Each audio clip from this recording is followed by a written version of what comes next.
Hey, everybody, welcome back to Matrix Mash number 5. We've been off for, that was 10, 5.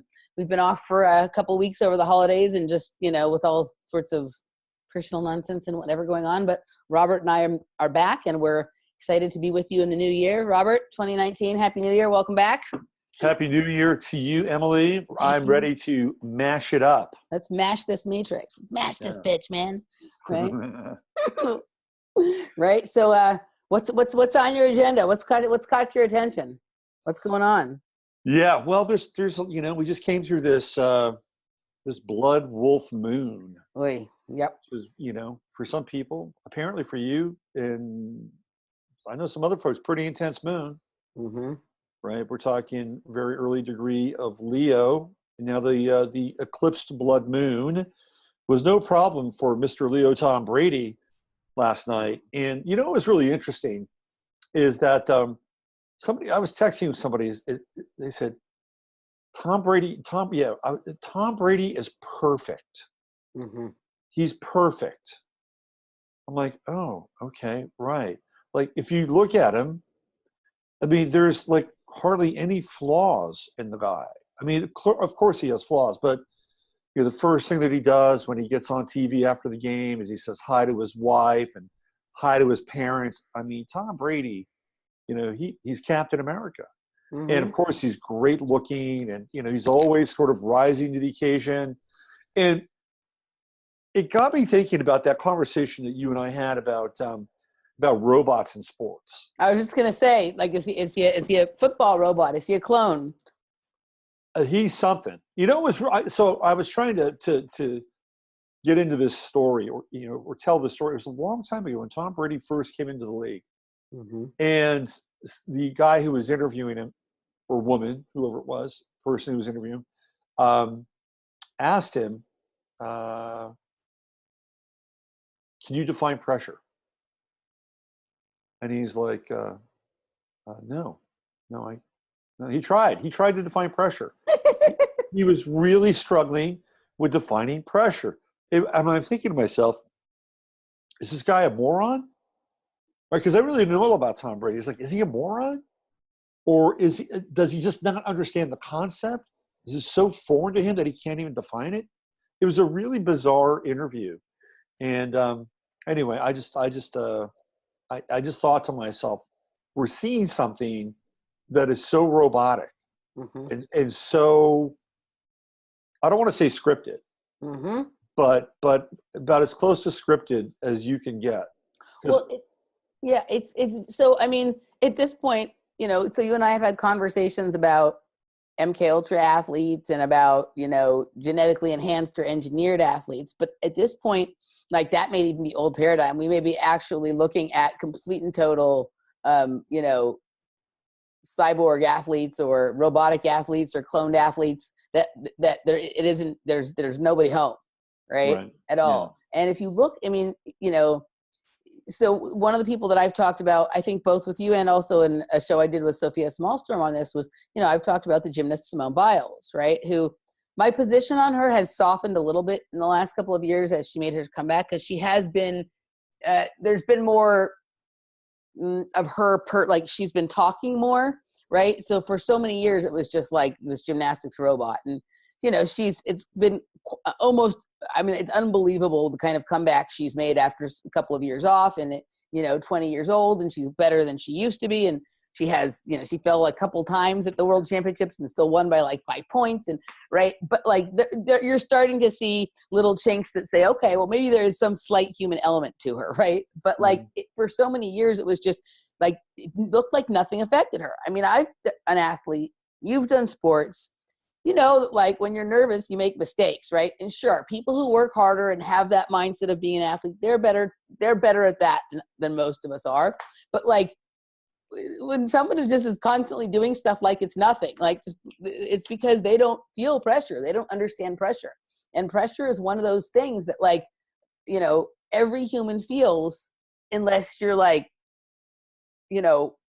far end psychopathic, right? And don't feel anything, or you're not human, like you're cloned, or you're, there's something, or maybe, autistic or something in some weird way. But, Yeah, no, I look at Tom Brady, and he holds no appeal at all for me.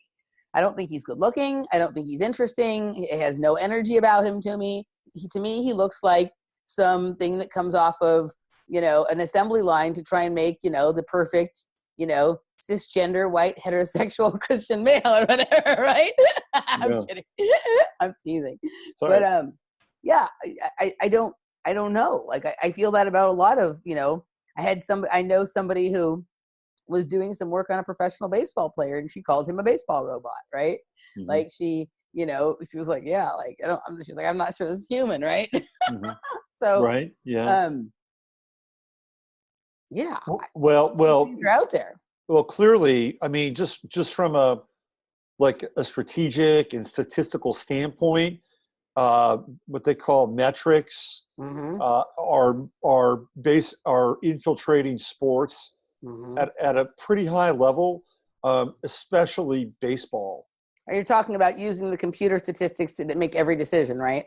Right. Statistical analysis has become this thing in baseball now where, like, for instance, with the Los Angeles Dodgers. Well, that's how they run their whole program, right? The Dodgers for the last several years. Yeah. Yeah. It's all about metrics and statistical mm-hmm. analysis. And so Dave Roberts, Dave Roberts, who's the manager, he has a fairly low salary mm-hmm. for a manager. And the reason he has a low salary is because the general manager basically has created a metric script, right? They just need somebody who can execute what the computer tells them to do. That's right. And so Dave Roberts is performing the role of like somebody who's just kind of moving things around. Yeah. It's like the machine is saying, move this piece here. It's like the computer is playing chess. But Dave Roberts is the hands of the computer. Yeah.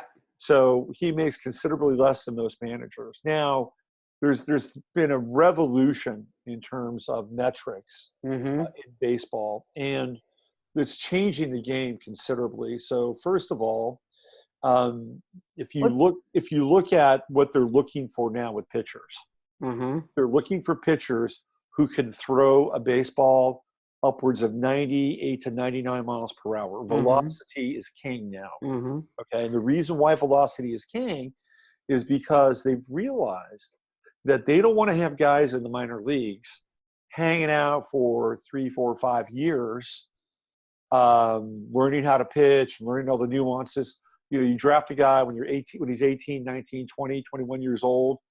You can't get him up to the big leagues until he's about 24, 25. And you've already used up a good portion of his arm by having him learn the nuances of throwing a splitter or changeup or curve or all the other pitches that actually require that you know how to pitch. And so what Major League Baseball has done is Major League Baseball now has all these statistical analysis guys have come into the game, the numbers guys. So they're looking at, well, if we get a guy that can throw 98 miles per hour, all we really have to do is get him to throw 1 or 2 other pitches that maybe he mm-hmm. might have some command over so that we can get him up to the big leagues faster. Mm-hmm. Now, who fits the profile being able to throw a baseball 98 miles per hour, 99 miles per hour? I guarantee you it's not somebody who's 5'10". It's huge guys. Yeah. Big guys. So now what they're doing, and I've seen this at the youth level because my son played baseball, is at the youth level now, if you go to like a big tournament in a place like Georgia or Florida, where they have these massive tournaments, 15, 16-year-old kids that play. The scouts will go and watch these kids play in these tournaments now. It used to be that scouts would go to high school games. High school games are almost irrelevant at this point mm-hmm. because these kids are playing on these really, and you know this, right? Because you've been there with travel teams with gymnasts, and it's like mm-hmm. the best of the best, right? Yeah. So they're playing against the best of the best, and they get a better idea as to what they can do. And I looked at the rosters for these kids that are playing in these travel ball tournaments in places like Georgia and Florida, which are kind of the hotbed of action. On the pitching side, the kids go from 6'5" to about 6'6". Mm-hmm. We're talking between 15 and, like, say, 16 years old. So those kids are playing 2 positions generally. They're usually hitting or they're pitching. So what baseball is doing now is it's almost as if the numbers game and the statistical analysis is kind of its own built-in eugenics program. Yeah, the same thing is happening in tennis. Like it has gotten to the point where you see these guys. There's a whole bunch of these guys that are 6'5" or bigger. The tallest one that I'm aware of is about 7 feet tall, right? But they don't have anything else to their game. They can't move. They don't hit a good backhand. Even half of their forehands, are not under control. But the angle that their serve will come in at will make it so that they will, ace, 30, 40, 50 times a match, right? They don't have to have much else. As long as they have a perfect serving day, they're taking the racket out of almost everyone's hand. There's a few guys on tour like your Roger, your Djokovic, your Rafa that can deal with that, but otherwise most people can't, right? So it's the same kind of thing. It's like it's becoming a one-dimensional sport because of this thing with they're looking at angle, velocity, and speed. Yeah. Right. Gone are the days of Harold Solomon. Harold Solomon would never be a modern day tennis player, right? Yeah. Do you remember him at all, Harold Solomon? I don't know. He was a scrappy little guy that was a great defensive tennis player and managed to hit most everything back. But he didn't have a big serve, so he would play these very long matches and try to tire his opponents out. That was he was a scrapper. He's kind of like, obviously Rafael Nadal has amazing forehand and he has a lot of power to his game, but the way he mostly wins is by getting to guys' legs, by making them play such long rallies. So, when you have to play him in 5 sets, you have almost no chance unless you're an enormous server or he's injured that day, Same kind of deal. Saying Djokovic to us, there's some of these guys that can do that, but there's, these guys who had the crafty games of tennis that were very artful, right? That had every shot and whatever. Yeah, they can't. There's almost no space for people like that in the game anymore. So sports are becoming more roboticized with the inclusion of data points, metrics, statistical analysis. It's even changed like what they're looking for now in hitters in baseball. Like before, now there's all these power hitters, right? That they hit the ball. That's right. Right. Their angle of their swing is different, right? Like you have the launch angle, right? So they're swinging up now because back in the day you were told, "Oh, don't swing up. You'll hit a pop fly." Or don't strike out. Statistically, a strikeout is not a bad thing. They've determined strikeouts are not bad, especially if you're a power hitter. So it's changed. Isn't it like I see? It seems like everybody's trying to hit like Giancarlo Stanton now, right? And Stanton or Aaron Judge. Aaron Judge. I remember watching that, not the World Series this year, but the year before when it was like the Expos in it or the Astros or the Astros, right? Astros, yeah. Astros. And I just guy after guy after guy was just hitting these enormous home runs. Like I had just never seen such big home runs ever. They were just like going for everything every time. That's right. Yeah. So now you have power. And the thing with power pitchers is that they don't last very long.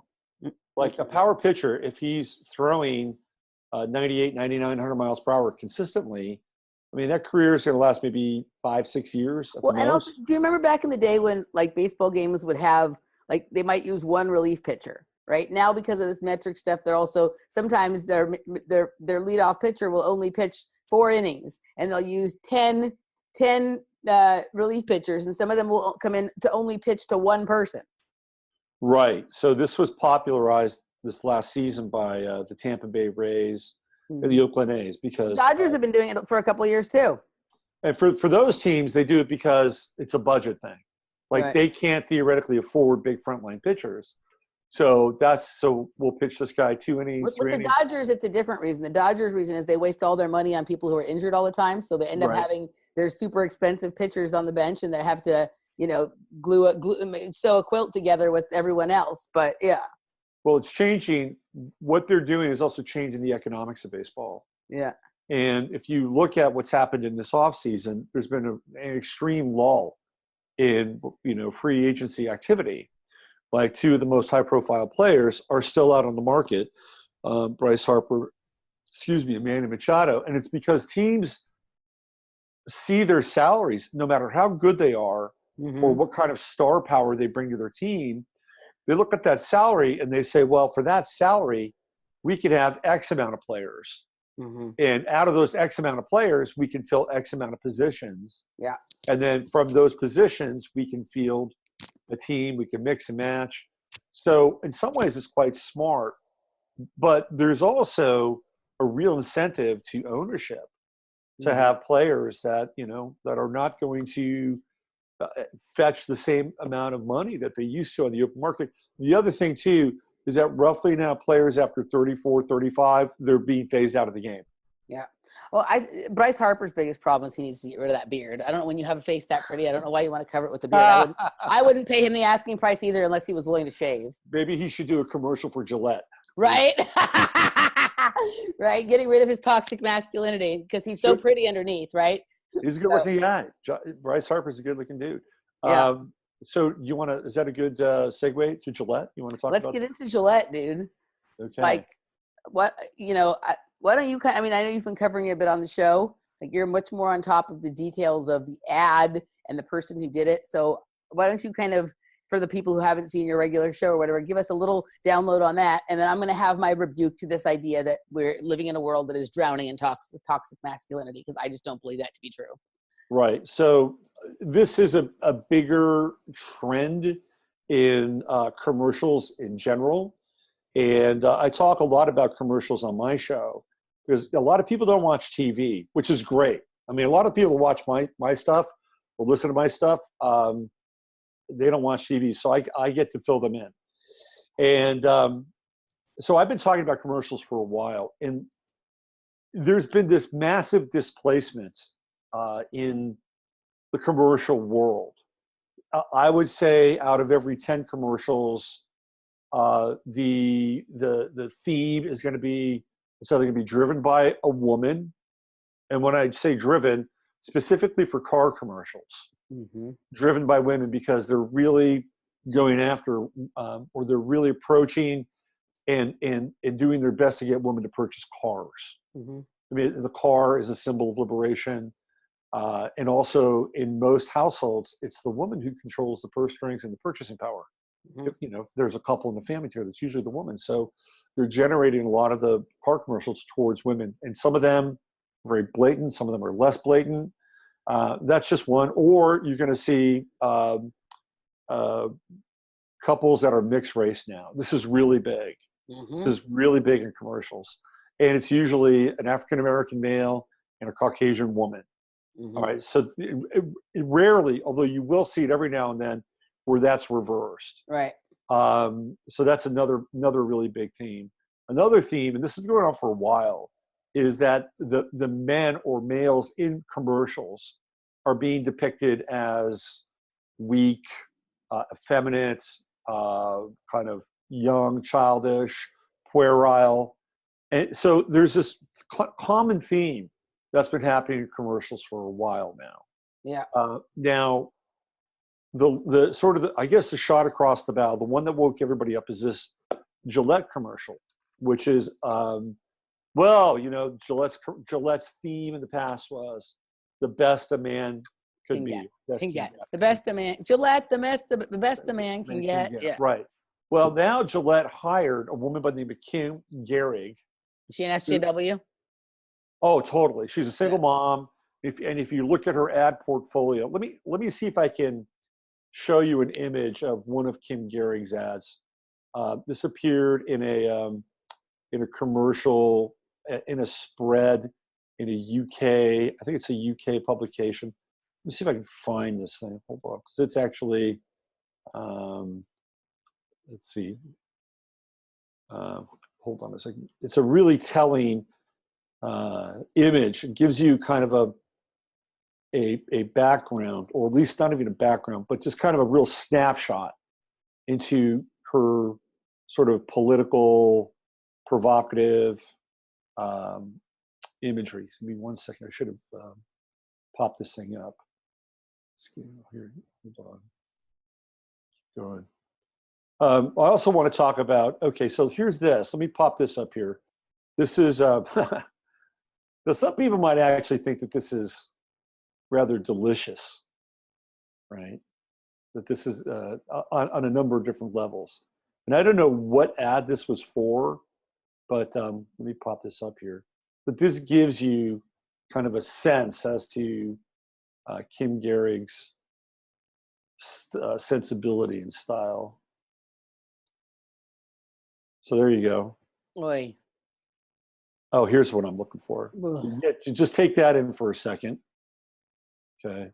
And she did a commercial for something called Libresse, which I think is, if I'm not mistaken, it's either a female deodorant or it might be a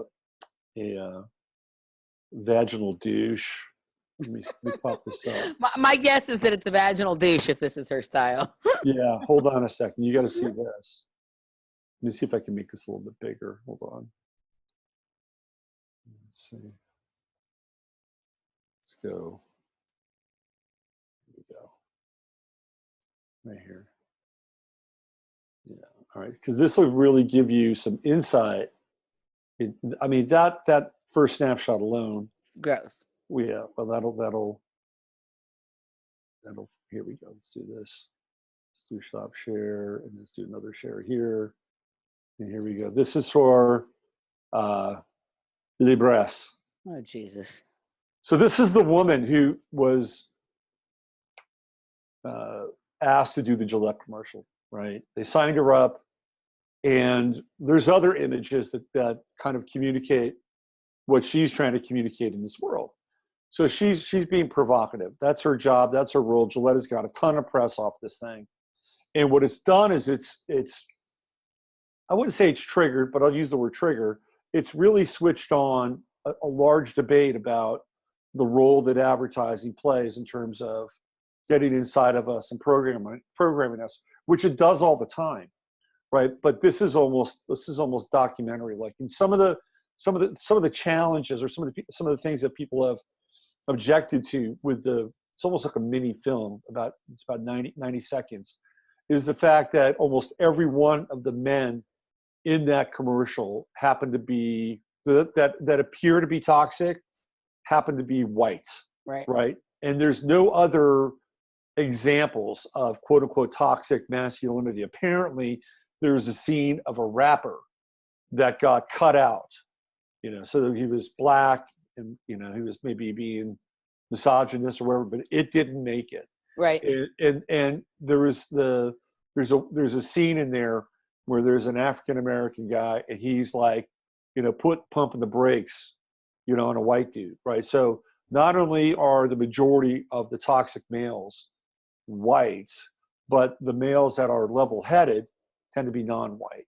Mm-hmm. So this has been some of the backlash around some of the material in that commercial. And it set off a bunch of crazy memes, which have been really, in some ways, very, very funny. Now, I just real quick, I wanted to give you a little bit of a background on the guy that started Gillette. Okay. Do you know much about this guy at all? No. Okay, so Gillette was started by, his name is King C. Gillette, and he comes from a line of French Huguenots that went from France to England in the late 16th century. So Nathan Gillette, who was one of his ancestors, moved from England to the Massachusetts Bay Colony. Okay. And that was in 1630. And his name is King Camp Gillette. He was born in Fond du Lac, Wisconsin. He was raised in Chicago.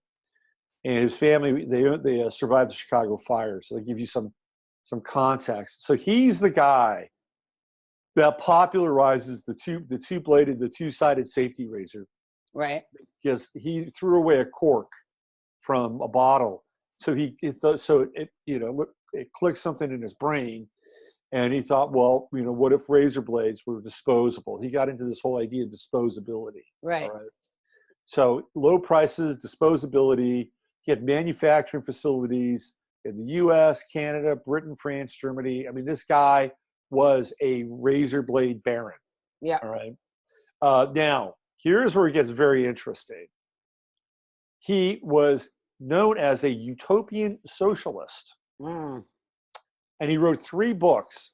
The first book he wrote was in 1894. It was called Human Drift. Yeah.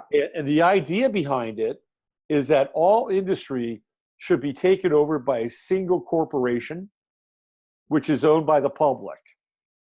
So what do we have here? We have this, this version of like almost Chinese-based social Marxism, right, or social capitalism.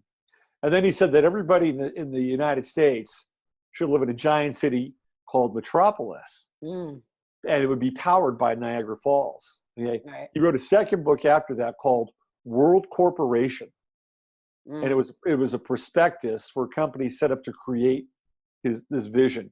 And right. he even offered Theodore Roosevelt to be the president of this company that he wanted to create, this massive corporation that ran everything, everybody's lives, right? He was going to pay Theodore Roosevelt $1 million, and he declined it. And back then, $1 million was a lot of money. Yeah. His last book was called The People's Corporation. Right. And that was written with Upton Sinclair. And he was also initiated into York Rite Freemasonry. Of course. And he was a Grand Master. So this guy's a Grand Master Mason. He's a utopian socialist, and he's got this idea buried inside of this company about how the world should be. And I think they're executing on his vision. I was gonna say, like, she's creating this utopian. If only women were in charge of everything, right? Then the world would be perfect. Yeah. Mm-hmm. That's right. Yeah. So I don't know anything about this Kim Gehrig person, whatever, but I'm really sick of this crap, right? Like, so we've been hearing this. I mean, the war on men has really been going on for at least 10 years, right? It's been very hot and apparent to me for 5, but it's really been kicked up a notch in like the last 2 or 3 years, about the same time that you saw the rise of like Jordan Peterson and some of these alt-right kinds of, characters. I'm not equating Jordan Peterson with the alt-right. This toxic masculinity thing to me just doesn't really hold any water. Sure, there are assholes. There are asshole men. There are asshole women. You know what I mean? But this thing to sort of blanket all men or all white, heterosexual, straight, right, heterosexual, cisgender men as being toxic, I think is just, to me, it's the height of disgusting. I'm saying this as a person who was raised by a white, heterosexual, cisgender male. My mother left, right? And I don't know what Kim Gehrig would have to say about my mom. My mom left, and she didn't leave for like some of the reasons, my mom was very successful. My mom made a lot more money than my dad did, and this is not meant to be a slam against my mom. My mom was a person with limited emotional capacity, and I accept her for who she is, and she tried her best, and it was the best thing for her to leave us with, my dad. But my dad raised 2 little girls by himself in the 70s. That was not happening then, right? My dad I had hair down to my ass. My dad used to brush my hair. He learned how to French braid it. You know what I mean? He, would let me have 15, 20 friends over to spend the night on the weekend. He would bake cookies for us. He would, he did all the things that, a mom was supposed to do. And my dad is not an effeminate man. I mean, my dad likes arts and culture. He likes opera and art and stuff like that. But my dad also, he was a, third stringer, but he was on the UCLA football team. And, he's the guy's guy in a lot of ways, right? But, he gave up everything. He made some huge mistakes, and I have lots of issues with my dad. But I love my dad, and he's been the person who's been there for me the most throughout my life. And, he can be a jackass sometimes, but I wouldn't consider anything that he does to be a sign of toxic masculinity and some sign that, men are what the problem in this world is, and aside from my father, like most of my good friends for most of my life have been men, you among them. Men have come through for me, by and large, way more than women have. It's only really been in the last couple of years that I've had, meaningful relationships with other females, right? So my experience of men, and I have lots of male friends, most of them are straight. I have some gay male friends and whatever, but that is not, sure, there's asshole men there, like that, that's a separate issue, right? But I just think this is, this is gross. It's not helping. This is not helping anything. You're not actually going to create better women by, denouncing men, right? It's just going to be, it's the same thing like the stuff with the race stuff, right? Like, you don't have people who want equality, these SJWs don't want equality. They want a chance to be oppressor, Yeah, I think that's absolutely. And these women don't, sure. Could men, raise their game? Sure, everybody could. But instead of, women could too. This is not what that is. This is saying, this is women saying, we want to be boss. Right. And so instead of us, doing, just be, if you're good at something, go be the best at it and then be boss in that. We live in a world where there's lots of powerful women. You don't have to, trounce men or put them down or call them toxic in order to rise to your position in the world. Like these people who have this idea that we live in some sort of racist patriarchy is just the most nonsense thing to me in the world. Right? Like the only thing that I've ever experienced any kind of oppression over is the fact that I'm a conspiracy theorist. Mm-hmm. Right. We just don't live in that world. So, people are going to do what they're going to do, and she's entitled to her artistic expression, and Gillette is entitled to ruin their company's name by doing this if that's what they want. But it just isn't true. Like I've been in this world for 43 years, and that has just not been my experience of men at all. So I just want to say that. Well, yeah. I mean, I think that's a really good point. And I think, when you drill down and really talk to most women and get, personal in their experience, I would say by and large, it's not the same as yours. I mean, they weren't raised by a father who did everything that he could because, your other parent, your mom, decided to leave the home. But their sense of fairness with men, which is, I think, what you're really sharing here, is it's there, right? I mean, there's more of a sense of fairness, I think, than kind of what's being sort of, in a lot of ways, dominated by a small yet very, very vocal group of people. Mm-hmm. And I think this is where we're kind of in the weeds a bit, because I was last week I was talking about how Roku deplatform Alex Jones and InfoWars again. Whatever you think of Alex Jones, by the way, Alex Jones and Jan Irving are having a bromance now. Really? Yes, and they're uniting over their spite and enmity around Joe Rogan, because Joe Rogan, he screwed Jan Irving over because they were buds, and he just jumped him live, which Joe will do. Yeah, he'll do that. He'll set you up and he'll just jump you. Well, that's part of his job. Yeah. So apparently Alex is thinking about bringing Jan onto InfoWars, which is going to be an interesting. Well, Jan has been on InfoWars. That's actually like as a permanent, like an hour a day of Jan Irvin. Yeah, like that's that actually I can't remember if that was the first place I ever saw Jan Irvin or the second, but years ago Alex had him on talking about the trivium and the quadrivium, which is really Jan's best work, right? Yeah. And I've said this before on Off Planet and whatever. Jan is genius level intelligent, but he is so paranoid and so does this thing where just if anybody is ever questioning or critical of anything he says, then they must be an agent and they're out to get him and this, that, the other thing. Now, the thing that happened, I don't know if what happened with him with Joe Rogan made him super paranoid and that's why he's like this, because the thing that happened with Joe Rogan was bullshit. But that is, I mean, I guess it'll be the smartest person that's on InfoWars if they bring Jan Irvin on, and he does have some true and interesting things to share. But at this point, everything is so about Jan being right and everybody else being wrong that he's a complete waste of time at this point too. It pains me to say that because I've learned a lot of stuff from Jan Irving, right. Jan Irvin, but that is super fascinating. Yeah. So Roku, I just thought I'd throw that out there. Yeah. Roku, Alex got onto Roku. Apparently he had been there and he kind of got, but he came back. And so Roku apparently got some complaints that Alex was hateful, divisive. He's got the Sandy Hook thing going on. So they canceled him. They said, you're gone. And it, in a lot of ways, it's very problematic because, I have Roku. I wouldn't have had a problem with Alex being on there. And I know other people wouldn't have had a product with Alex being on Roku, but it's like there's this gang stalking mentality. 7 people. Most people either like Alex, hate Alex, or think he's ridiculous. But there's these 7 people that are obsessed with this idea that he's the one destroying the world and responsible for Trump being elected and all this kind of stuff. And they just want him they would want him taken out and shot if they could have that, right? Right. Yeah, absolutely. But you know what? This is the weirdest thing. Since I almost forgot that Alex Jones even exists. Right.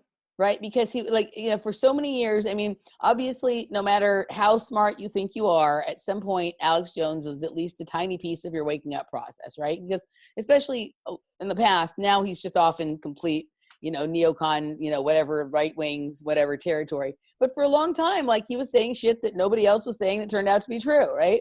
But it's amazing how, he's gone from, that. I don't even think about him anymore. When someone says Alex Jones, I'm like, oh yeah, I forgot. That used to dominate your YouTube feed because he put out so many videos a day, right? Mm-hmm. And now it's I don't even remember that he was ever there. Yeah. It's he was Mandela affected out of our lives. Well, I mean, if you bring up Sandy Hook, he'll pop right to the top. Yeah. And YouTube is scrubbing all their Sandy Hook videos. Right, but he never even said anything that controversial about Sandy Hook. The people who did the really good work on Sandy Hook, are Sophia did some great stuff on that. Then you have those independent media solidarity guys, and then if you want to get into some of the really weird stuff, you start looking at some of the stuff that Professor Doom did. And all these people are gone too, right? You don't hear anything from them anymore either. But I mean, Alex Jones, the stuff that he said about Sandy Hook was actually really tame and didn't even begin to cover what actually went on at Sandy Hook. Right. Now, Jim Fetzer wrote a book about Sandy Hook. Yeah. And Wolfgang Halbig does a lot of stuff on it too. Yeah. Yeah. So Fetzer used to be everywhere, and now you can't find him. He's obnoxious. He is obnoxious, but yeah. He wrote a book on Sandy Hook, and he's being sued by the families of Sandy Hook. Unlike Alex Jones, he's fighting them. Yeah. Jones is just laid down. He's just laid down. That's what Jones is there to do. Yeah, he's there to lay down. He did the same. He did the same thing when that guy came in from Comet Ping Pong Pizza. Yeah. Same thing. Oh, I'm sorry. It was just come on, Alex, grow a pair, okay? Right. Grow a pair when you need them. Yeah, but that's what Alex is there for. Alex is it's what we were talking before we came on, when I'm at this point with Serena Williams, are they mocking her? Are they mocking us? Right? We were talking about her outfit. I'll show you guys for a shit and a giggle in a second what her outfit looks like at the Australian Open. But it's the same thing with Alex, right? He's there, for mockery purposes, and at this point, he's used them. They've used him to mock people who quote unquote believed his things, and now they're just mocking him. And he's just that was what he was hired for. He made millions of dollars. He has a super fancy lifestyle. He's gonna get retired in plastic surgery to some island whenever they're done with him. And that's it. Yeah. I would agree. He's become a wicker man. He and Trump are becoming wicker men. Yeah. So what's happened with Trump is that there's been such a intense 24/7 campaign that's right out of Goebbels with Trump. So what's happened is that there's a completely toxic aura around Trump, and if you're associated with Trump, it's past this tipping point, right? It's past this tipping point, and if you are associated with Trump, now you're associated, even if it's ideologically, even if you believe in some of the ideas that he might have, now you're in the toxic wash. Mm-hmm. And it's toxic by ideological association. Mm-hmm. And when you get people like Cardi B being propped up as a social commentator on all things Trump and America, we're in big trouble. Sorry. Yep.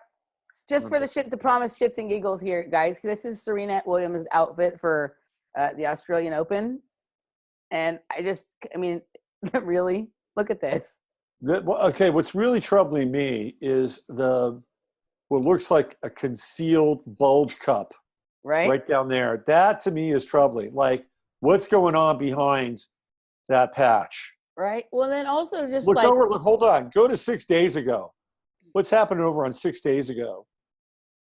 It almost looks like it's being blurred out. Look at that. It's being blurred out. Also, let that, and then, but there's also just look at how big she is, right? This is supposedly the finest female athlete that's ever lived, right?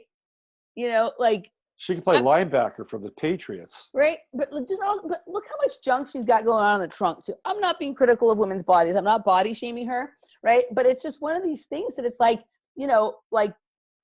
if people, she doesn't actually have the body to wear an outfit like that.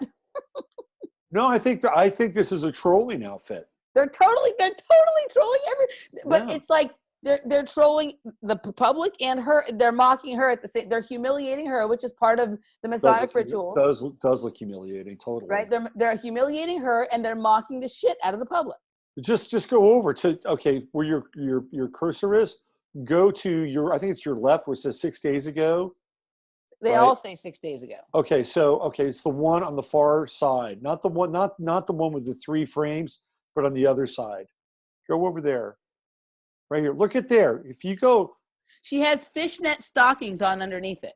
That's crazy, right? Look at that. Those are fishnet stockings, and then this outfit here, and it's just, and so she's got like this big wide legs with a lot of junk, like whatever, I don't know how to say it. She's almost got like a cod piece there or something, right? But then you go, so she looks like this on the bottom, like a big woman, right, on her legs, and then she's got questionable stuff going on here, and then you go look at her upper body, her arms, and it's like those look like men's arms. Mm-hmm. Yeah, I mean she's ripped. I'm not body shaming. I was a gymnast. I've seen people with all these different kinds of bodies. This is often a whole other world, and this outfit. These outfits, she was just, wearing normal stuff and whatever, that I would never say any of this kind of thing. But it's like this whole, like, look at me. Okay, we're looking, so don't complain if we criticize, So that was just for entertainment purpose. We don't need to get into the whole Serena Williams here thing. But it's the same thing. It's they're humiliating Alex Jones and mocking the public with him, right? Yeah, absolutely. So, well, my original point was that it was a minority of people who were making noise. Yeah. Around him being on Roku. And so what we're dealing with now is we're dealing with this kind of, gang stalking mob mentality. Like what happened to Sargon of Akkad, same thing. Absolutely. Same deal. Then this is dangerous territory. Absolutely dangerous territory. So gang stalking is no longer just for like, targeted individuals who are electronically harassed. Gang stalking is now how you get anything done politically, period, end of story. That's right. It's a vocal minority, and because the vocal minority is attaching people to either being like there's these 2 guys, and they have a website called I Hate Metal or something like that, and their whole goal in life is to eliminate metal. And there is a metal music or metal music, right? Okay. Like heavy metal, death metal. They went after a label called Elegy Records. And whatever. I'm not a metal guy, but some people like it. You can listen to whatever you want. Yeah. And so they went after this Elegy Records, claiming that their material was misogynist, it was hateful, it was fascist. Okay. They went to PayPal, and PayPal deplatformed them. So they can't do any digital sales. Wow. Right? Then MasterCard jumped in, and MasterCard deplatformed them. So essentially, this label was put out of business by credit card. And once they were put out of business by a credit card company, once they were denied service by a credit card company, MasterCard and PayPal, nobody would touch them. So that's like the same thing that's basically happening over at Patreon, right? Like there's a big question is the problem Patreon, PayPal, or MasterCard? So we're dealing here with the situation of this, corporate fascism kind of thing, but being stoked by these obnoxious individuals who may also work for those corporations and may just be even posing as trolls to do this, right? Yeah. And, on my daily show now, I'm getting people showing up in my chat room who are throwing out a lot of vitriol. And it's cat like, lady. Oh. Cat lady. Well, I had Desert Wolf today. Oh, there's your wolf thing. Desert Wolf was in my... There's a major wolf program running, that's for sure. What did Desert Wolf have to say? Oh, typical stuff, got to kill all the Jews. And, God. Shit like that. Right. So, yeah. And, today I didn't take the bait. I just said, no, do your thing, get it out.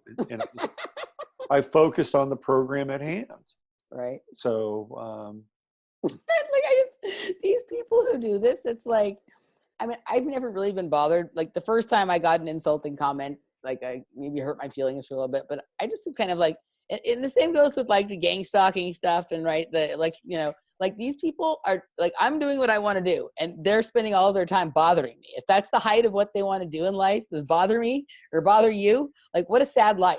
Whether they're doing it because they want to or because they're getting paid, either way, they're like doing something stupid to fill their time, right? Just like, well, I mean, I think that they may be ideologically driven, and that they think that they're part of like a phalanx of you know, foot soldiers that and are if they there. just go into all these chat rooms and obnoxiously say the same Yeah, thing over and over again, they're actually going to change someone's mind. I don't think it's about changing people's minds as much as it's creating content or dialogue inside of a chat room that could be considered hateful or could be considered insensitive. You know, so now I've got like you know a track of crap going through my narratives or my YouTube feed. So now, you know, if it happens every single day, oh, look at the people he's attracting. Right. Right. So now I could be guilty by association because these people are in my chat room. So now I've got to monitor my chat, and I've got a great chat room. I got people in my chat room show up every day. Yeah, you have a great chat room. You know, they hang out, and it's like, you know, it's been that when I was over on Blog Talk, it was the same way, you know, creating an environment that people like to hang out in. And so, but you know, now I'm getting some attention, which I'm not really thrilled about that way. So I just got to deal with it and see where this thing goes. But we're staring down now. Yeah. We're staring down economic censorship. Yep. Which is ultimately where this thing is going to be headed. Yeah, there's not going to be any like a whole lot of real censorship, right? There's not going to be that. Everyone's like, you know, so they're always going to claim that it's not real censorship because you can say whatever you want, you just can't make any money doing it, right? Yeah. Yeah. That's So right. That's right. That's going to be the new way. It's not going to be the censorship of old. It's going to be economic censorship. And you know who the first person I ever heard say the term economic censorship was? Who's that? Julian Assange. Interesting. I'd never heard that term before. I heard he said it before any of this, before when we hadn't yet figured out that this was how it was all going to go down, right? When we thought they were going to turn the internet off, he was talking about economic censorship. I had never heard of it before. I just pulled it out of my head just a few minutes ago. No, yeah. So, I haven't heard it from a lot of people. I've heard it from a few people in this past year, but I'd say that I heard it from Julian Assange maybe 5 years ago, and he was talking about it. And I was like, oh, that's an interesting idea. And I think he's been, you know, he's actually turned out to be right about almost everything. I think what you want of him, but he has turned out to be right. And now, whether he's turned out to be right because he knows because he's in on it, or you know, he really, you know, or maybe he was in on it and then he didn't like what was happening and he changed his mind and he went another way, or whether who knows what Julian Assange really is and if he even really is, right? Well, I'm not even sure he's in that embassy anymore, to be honest with you. Oh yeah, no, I mean, so okay. I want to bring up one other thing, and before we move on from this Gillette thing, I think we kind of have already, but there was one other thing that was really an interesting connection, which I haven't quite figured out yet, is that the French word for the yellow vest movement is gilet jaune. Oh. Right? So the jaune is... What does that word do vibrationally? What does the word Gillette or gilet do vibrationally? What is the frequency of that term? Well, the meaning in French is a sleeveless shirt. That is a gilet. So it's basically the same word as Gillette, right? Yeah. Very similar. And jaune is yellow, right? Maybe like jaune, like jaundice. J-E-U-N-E is jaune. Yeah, jaune. That's right, right. Yeah. So what do we like connect with yellow? The color yellow. Bees. Cowardice. Yeah. Cowardice. Like, oh, you know, he's yellow. Yeah. He's yellow. So now we have Gillette and yellow, right? So we have this kind of mixture. Cowardly men. Cowardly men. While this film has been launched. It's an interesting connection. And I don't know if many other people made the connection to the gilet jaune and this Gillette thing. But it's an interesting sort of mash between the two. Mm-hmm. Very interesting. Yeah, no, that's what my brain does. It connects things like that. That sometimes, you know, maybe there's something there, maybe there's not. Maybe it's not there in the way people want proof that something's there, but energetically it's there. You know, yeah, for sure. Yeah, you've infected me, Emily. Mm-hmm.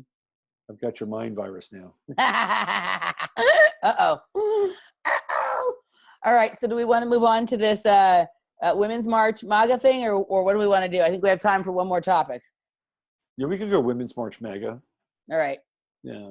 So there were two competing marches in Washington. There was the Right to Life March, and then there was kind of a competing march, which was, I guess an extension of kind of the Pussy Hat marches. And so they were kind of like not in the same space, but they were kind of in the same area, right? Right to Life March sounds like that would be anti-abortion. What was That's right. That's anti-abortion. Yeah. Okay. So there was another march going on too. So there was this other thing happening at the same time. It was like, there was a lot of Sturm and Drang. Anyway, so there were these young guys from Covington High School in Kentucky. And weren't they just on a field trip at the Lincoln Memorial or something? Yeah, and they were wearing MAGA hats. Right. So there was a guy by the name of Nathan Phillips, who is this Native American activist, and he was there, banging a drum. And the way that this kind of got spun very quickly was that, he was sort of like the noble savage, and the privileged white MAGA wearing racist punks from Kentucky were, they were doing a number on this guy, staring him down and hassling him. And very early on, I was watching people's Twitter feeds, and they were just going after these kids, white racist America. This is what Trump's producing, on and on and on and on. And at the end of the day, they had some other video footage of this event.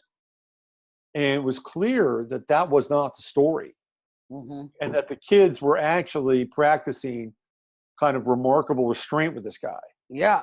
He was actually kind of getting in their face in the video. I saw Tim Pool pull apart the whole thing, and it was actually exactly opposite of what they said. They were just there waiting for the bus to pick them up on the field trip, and he came up to them and was getting in their face and drumming in their face and trying to, kind of egg them on to do something, right? And they did nothing. They, and one of them, I think, was even praying or something. I don't know what was going on. Yeah. But it's really indicative of what happens now in the media. People will take just the slightest hint of a provocation and want to spin it into a narrative very quickly, even if there are other angles that show that that's really not the case. And this is in some ways kind of a relative of this internet gang stalking. It's the same kind of mentality. I think this whole thing is that, so they would like everyone to believe that there's all of this racism, right?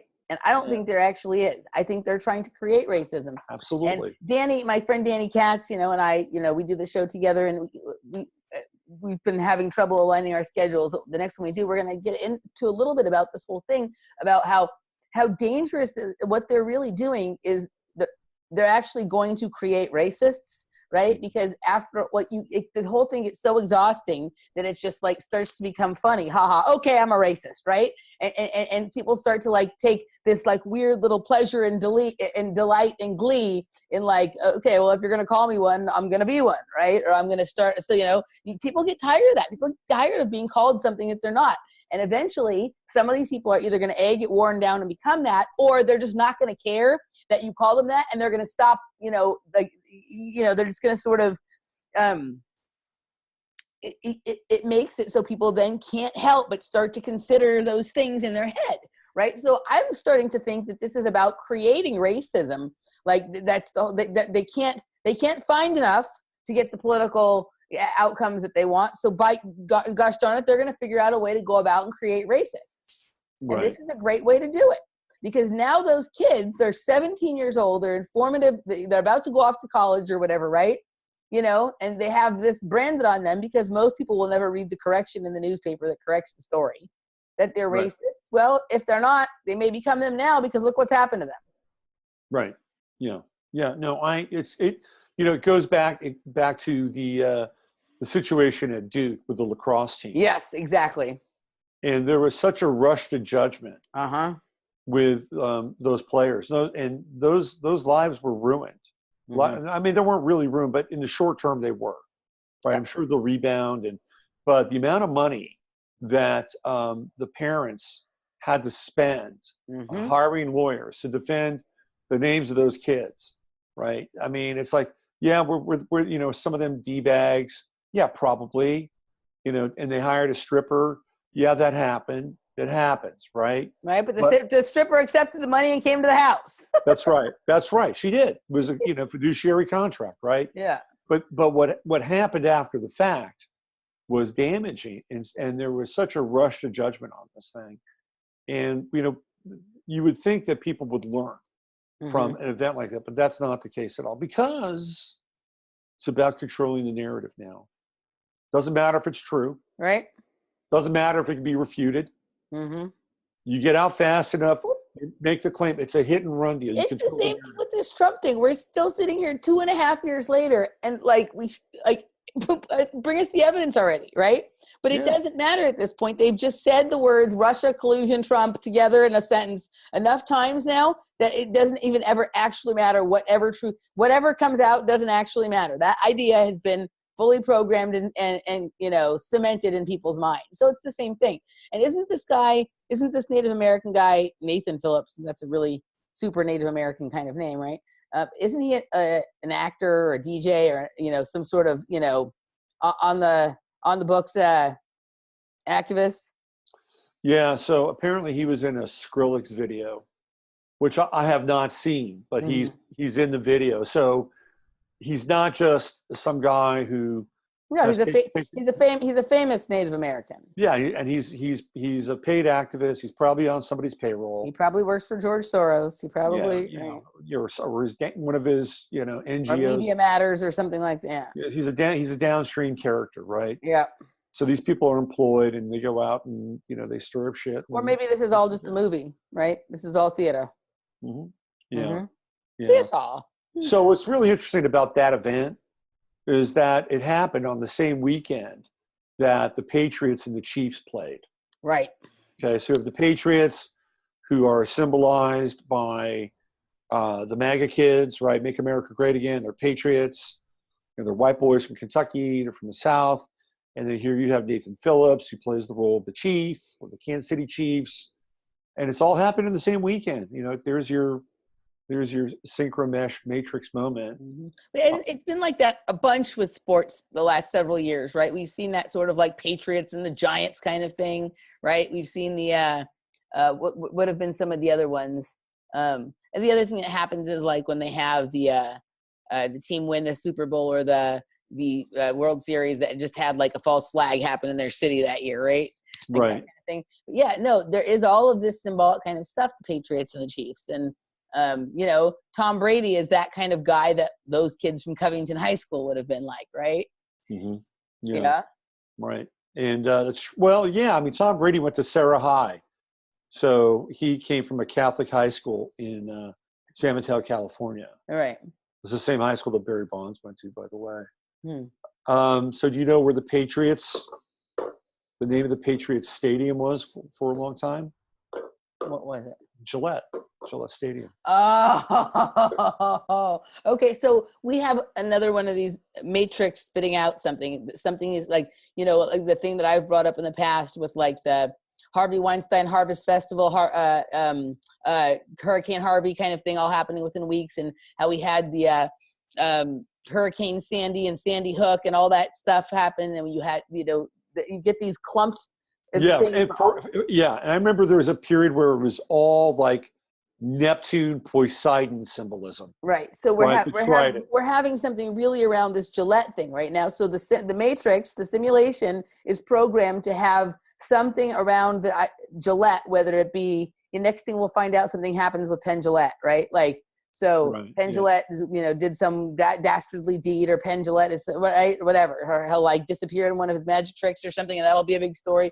So the simulation is programmed to be going off with something Gillette, and it's just sort of fritzing out right now with that, right? That's fascinating, though. Yeah. Now I think they just call Foxborough now, if I'm not mistaken. But they played in Gillette Stadium for quite a while. The only thing that would be better if it was Wolfsboro. then we completely have closed the loop on this show, right?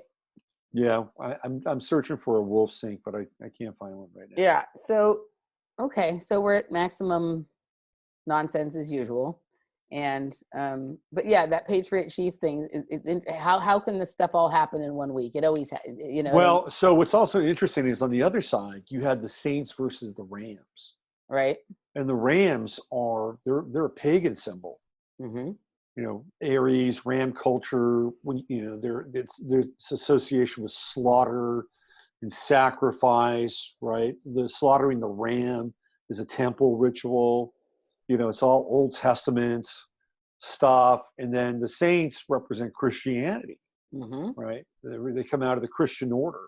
Yep. So on one side, you had the Christian order versus sort of this pagan symbol. And on the other side, you had the Patriots versus the indigenous people. Yep. So very interesting how this has played out. Now we have the Patriots versus the pagan symbol. Yeah. So this is going to be a fascinating Super Bowl. It's going to be in Atlanta. Right. Well, yeah. Which is, technically speaking, like the reincarnation of Atlantis. Sure. For the country, right? Yep. So at Mercedes-Benz Stadium in Atlanta. Very interesting. Mm-hmm. All right. Yeah. Well, we'll get into some of this on our next MASH. So we've flipped through a lot of stuff here. Anything else you feel you need to get out, or I think we've kind of mashed up a good mix here? No, I think I need to wear a hood next time, though. Yeah. That way we could be like a hood. We could have a hood gang or something, right? Yeah. So when people watch our videos, they could wear hoods. Yeah. And we could have like a thing. What do you think? Yeah. Well, we could make some Matrix MASH hoods. That would be hoodies. That would be cute. Yeah, the MM. Yeah. Yeah. We could have. Yeah, I like that idea. We should make some Matrix MASH hoodies. Maybe we'll do that. That would be fun. Sounds great. I'm into it. Hoodies. All right. Okay, guys. Well, you can find me at offplanetradio.com. My show for Off Planet Radio, and if you would like a health or lifestyle, wellness lifestyle consultation, contact me on Facebook at Emily Moyer. If you want an astrological reading, you can find him at robertphoenix.com. We'll see you next time. Happy 2019. Out.